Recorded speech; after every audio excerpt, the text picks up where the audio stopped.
एक नए वैकेंसी का नोटिफिकेशन जारी हुआ है। वैकेंसीज जारी की गई है गोवा शिपयार्ड लिमिटेड की तरफ से।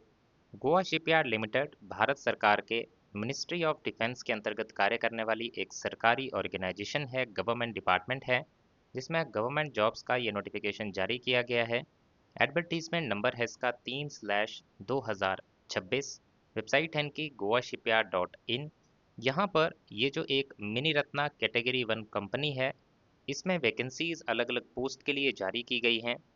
आगे हम बात करेंगे कौन कौन सी पोस्ट है, क्या क्वालिफिकेशन है, कितने नंबर ऑफ वैकेंसीज, क्या सैलरी आपको मिलने वाली है। ये सारी चीज़ें आगे डिस्कस करेंगे, तो एक एक डिटेल को लास्ट तक ज़रूर देखिएगा ताकि कोई भी जो आपको डाउट हो वो ना बच पाए। फिर भी अगर कोई डाउट आपको बचता है तो कमेंट सेक्शन में कमेंट करके आप उसकी भी जानकारी ले सकते हैं। ये एक डायरेक्ट रिक्रूटमेंट है। इसमें पहली जो पोस्ट है वो है मैनेजर वेपन्स की, जिसके लिए आपकी एज 36 साल से कम होनी चाहिए। और अगर आप रिजर्व कैटेगरी में आते हैं तो उस हिसाब से आपको एज में रिलैक्सेशन यहाँ पर दिया जाएगा। इसमें आपकी स्टार्टिंग सैलरी 1 लाख प्लस की होने वाली है। चाहे जो भी पोस्ट है आगे सभी की 1 लाख प्लस सैलरी आपको मिलने वाली है। प्लस माइनस आगे हो सकता है, जो भी आपके बेनिफिट्स होंगे उनको मिला के आपकी ज़्यादा सैलरी भी बन सकती है, लेकिन 1 लाख से ऊपर की ही रहेगी। दूसरी जो वैकेंसी है वो है manager main propulsion and shafting और ऑक्सिलियरी। तीसरी पोस्ट है deputy manager main propulsion and shafting और ऑक्सिलियरी। नेक्स्ट पोस्ट है deputy manager electrical slash electronics slash power. Next post है deputy manager signal and communications. इस पोस्ट के लिए यानी कि डेप्यूटी मैनेजर की ये जो तीनों पोस्ट मैंने बताई, इसके लिए आपकी एज 33 साल से कम होनी चाहिए। और रिजर्व कैटेगरी के लिए जो उनको बेनिफिट एज में दिया जाता है वो यहाँ पर भी दिया जाएगा। आगे भी जितनी में डेप्यूटी मैनेजर की ये वैकेंसीज हैं, इनके लिए 33 साल से कम उम्र आपकी होनी चाहिए और 1 लाख प्लस सैलरी इसमें आपको मिलने वाली है जब आप ज्वाइन करेंगे। इसमें एप्लीकेशन फॉर्म ऑनलाइन माध्यम से भरे जाएंगे और एप्लीकेशन फॉर्म भरने की लास्ट डेट है 22 अप्रैल 2026 शाम के 5 बजे तक। तो मैं आज ये अपडेट डाल रहा हूँ 12 बजे।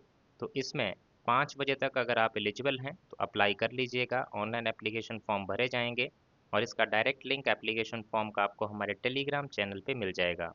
आगे बढ़ते हैं। इसमें मैनेजर वेपन्स की जो पोजीशन है, इसके लिए आपने बीई बीटेक किया होना चाहिए इलेक्ट्रिकल या फिर इलेक्ट्रॉनिक्स में, और साथ ही साथ आपके पास 7 साल का एक्सपीरियंस होना चाहिए। एक्सपीरियंस किस फील्ड में होना चाहिए उसके लिए नोटिफिकेशन आप हमारे टेलीग्राम चैनल से डाउनलोड कीजिएगा, और हर पोस्ट के साथ उसका वर्क एक्सपीरियंस बताया गया है वो वहाँ से एक बार ज़रूर चेक कर लीजिएगा। नेक्स्ट है manager main propulsion and shafting auxiliary. BE BTech किया होना चाहिए मैकेनिकल या फिर मरीन इंजीनियरिंग में, और 7 साल का आपके पास एक्सपीरियंस होना चाहिए शिप बिल्डिंग और शिप रिपेयर इंडस्ट्री में। नेक्स्ट है main propulsion shafting auxiliary deputy manager. इसके लिए मैकेनिकल या फिर मरीन इंजीनियरिंग की हो, 4 साल का एक्सपीरियंस हो। Deputy manager electrical electronics power के लिए आपने बीई बीटेक इलेक्ट्रिकल या फिर इलेक्ट्रॉनिक्स इंजीनियरिंग में की होनी चाहिए और आपके पास 4 साल का एक्सपीरियंस जो है वो होना चाहिए। इसके बाद है सिग्नल एंड कम्युनिकेशंस में। इसके लिए इलेक्ट्रिकल या इलेक्ट्रॉनिक्स इंजीनियरिंग में आपने अपनी पढ़ाई की होनी चाहिए और 4 साल का एक्सपीरियंस होना चाहिए। इसके बाद है डेप्यूटी मैनेजर वेपन्स। इस पोस्ट के लिए इलेक्ट्रिकल या फिर इलेक्ट्रॉनिक्स इंजीनियरिंग की हो, 4 साल का एक्सपीरियंस आपके पास होना चाहिए। डेप्यूटी मैनेजर पाइपिंग के लिए बीई बीटेक किया हो मैकेनिकल या फिर प्रोडक्शन या फिर इंडस्ट्रियल या फिर मरीन इंजीनियरिंग में, और 4 साल का पोस्ट क्वालिफिकेशन एक्सपीरियंस आपके पास होना चाहिए। नेक्स्ट पोस्ट है deputy manager HVACR। BE BTech किया हो मैकेनिकल प्रोडक्शन इंडस्ट्रियल या फिर मरीन इंजीनियरिंग में और 4 साल का एक्सपीरियंस आपके पास होना चाहिए। नेक्स्ट है डेप्यूटी मैनेजर हल स्लैश हल आउटफिट। इसके लिए मैकेनिकल या फिर नेवल आर्किटेक्चर इंजीनियरिंग आपने की हो और 4 साल का एक्सपीरियंस आपके पास होना चाहिए। Next is deputy manager safety. इसके लिए बीई बीटेक आपने किया होना चाहिए किसी रिकॉग्नाइज्ड यूनिवर्सिटी से, जिसमें किसी भी फील्ड की आपकी डिग्री अगर है तो ये एक्सेप्टेड रहेगी। चाहे किसी भी फील्ड में आपने भी बीटेक किया हो वो यहाँ पे जो है एलिजिबल है। लेकिन उसके साथ साथ आपने 1 साल का डिप्लोमा इंडस्ट्रियल सेफ्टी का किया होना चाहिए, या फिर रीजनल लेबर इंस्टीट्यूट, या फिर 2 साल का पोस्ट ग्रेजुएट डिग्री आपने किसी रिकॉग्नाइज इंस्टीट्यूट से सेफ्टी इंजीनियरिंग या फिर इंडस्ट्रियल सेफ्टी का किया होना चाहिए, और साथ ही साथ 4 साल का एक्सपीरियंस सेफ्टी में आपका होना चाहिए। आपकी सैलरी E3 ग्रेड है तो 18.50 का CTC रहेगा।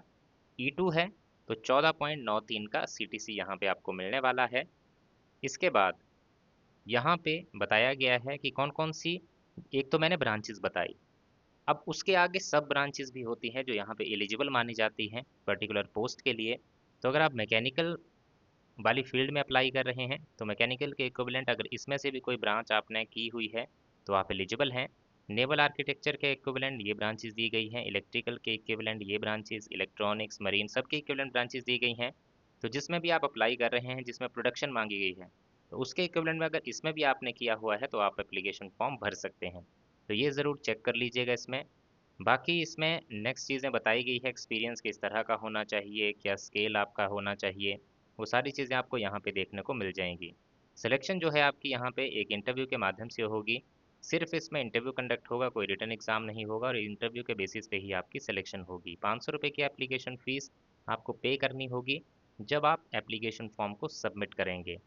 बाकी अगर आपको कोई इसमें क्वेरी हो तो आप इनको यहाँ पर इस ईमेल के माध्यम से कोई भी क्वेरी जो है इनसे पूछ सकते हैं। ये ईमेल के माध्यम से ही आपकी क्वेरीज को क्लियर करेंगे। तो यही था इसमें पूरा ओवरऑल इन्फॉर्मेशन। अगर आपका फिर भी कोई डाउट बचा हो तो कमेंट सेक्शन में कमेंट करके आप इसकी कोई भी जानकारी ले सकते हैं।